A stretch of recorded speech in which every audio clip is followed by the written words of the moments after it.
నమస్తే. బీఆర్కే భక్తి ఛానల్కి స్వాగతం. ఈరోజు మనతో పాటు స్టూడియోలో ఉన్నారు ప్రముఖ ఆధ్యాత్మికవేత్త, జ్యోతిష్య వాస్తు నిపుణులు, దైవజ్ఞ బ్రహ్మశ్రీ వీరాపురం సుబ్రహ్మణ్య స్వామి గారు. వారిని అడిగి మరిన్ని విషయాలు తెలుసుకుందాం. నమస్కారం గురుగారు. శుభాశీస్సులండి. గురుగారు, చాలా మందికి నరదృష్టి తగిలింది అంటూ ఉంటారు. అవును. అసలు నరదృష్టి తగిలిందని ఎలా తెలుస్తుంది? అవును, నిజంగానే తగులుతుందంటారా? 100% వాస్తవం. ఎందుకు అంటే ఒక మనిషి శరీరం నుంచి చెమట వాసన వస్తుంది. అవును. ఏమండి? చెమట వాసన వస్తుంది. ఆ చెమట వాసన మనకు వచ్చిందంటే ఆ చెమట వాసన మనము బీర్చేస్తున్నాం. ఆ బీర్చడం వల్లనే కదా ఆ మనిషికి చెమట వాసన వస్తుందని మనకు తెలుస్తుంది. అంటే అదే గాలి.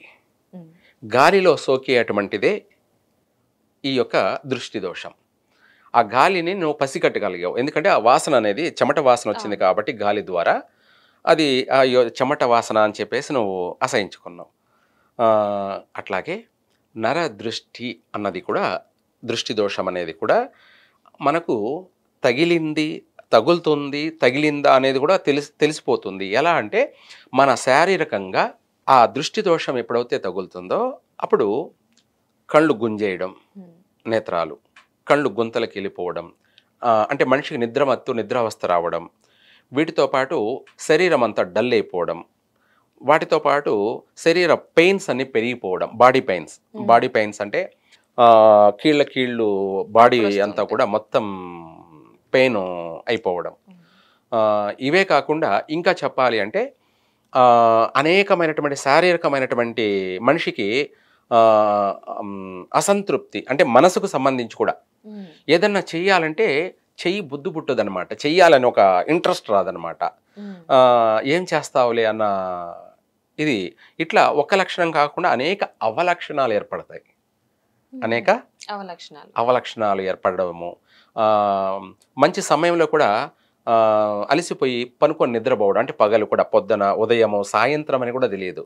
సాయంత్రం అంటే సంధ్య వేళ నిద్రపోకూడదు, ఆ సమయం అని కూడా తెలియదు. అంటే మనిషికి అలా నిద్ర వచ్చేస్తుంటుంది. అలాగే అది ఆ రాత్రి నిద్ర చేసిందనుకోండి, పొద్దునకల్లా ఫీవర్ రావడం, జ్వరం. అది కాకపోతే మనిషి పూర్తిగా తిన్నదంతా వామిటింగ్ చేసుకోవడం, అంటే వాంతులు, విరోచనాలు, వాంతులు, మోషన్స్ అంటాం కదా, ఇటు రెండు విధాలా కూడా వెళ్ళిపోవడం.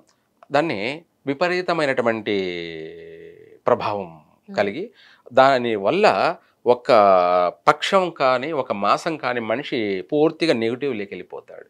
అందుకనేసి మనము ఆ రాత్రి నిద్ర చేయకముందే దాన్ని పెద్దవాళ్ళు అవుతే ఉప్పు, కల్లుప్పు తీసుకొని ఒక పిరికిడు మన శరీరం నుంచి ముందు పక్క నుంచి కిందికి 3 సార్లు దిగదీసి, ఆ దిగదీసిన తర్వాత ఆ ఉప్పుని తీసుకొని మనము బయట ఒక చెట్టు దగ్గర వేసేసి నీళ్లు పోయాలి.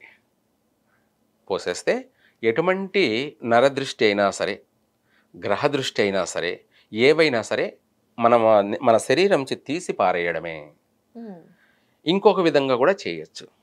మన జోడి అంటే చెప్పుతో కూడాను దిగతీసి వదిలేయచ్చు.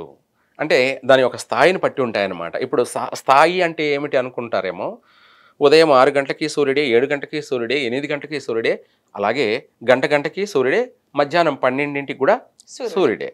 ఆ వ్యత్యాసం ఏమిటి అంటే నరదృష్టి అన్నది ఎలా వస్తుంది అనే విషయానికి వచ్చేటప్పటికి 2 మనుషులు ఉన్నారనుకుందాం. ఒకడికి ఏలేనాడు జరుగుతుంది, ఒకడికి ఏ దోషము లేదు, అంటే శని దోషం అనేది లేదు.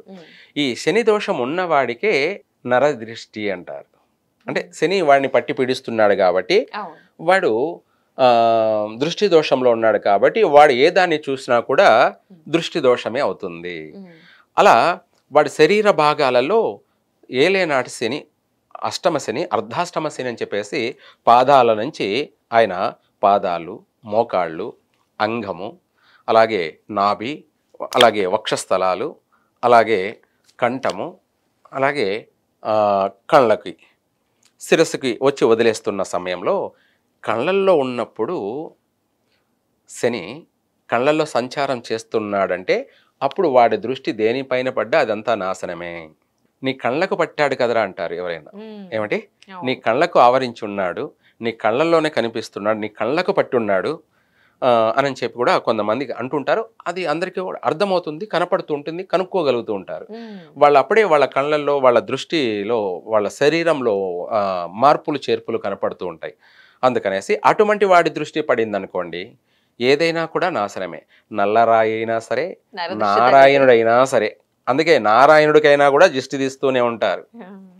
నల్లరాయికైనా పగిలిపోవాల్సిందే. అటువంటి దృష్టి దోషం అనేది చాలా భయంకరమైనటువంటిది కాబట్టి దాన్ని మనం రాత్రి నిద్ర చేయనీయకూడదు.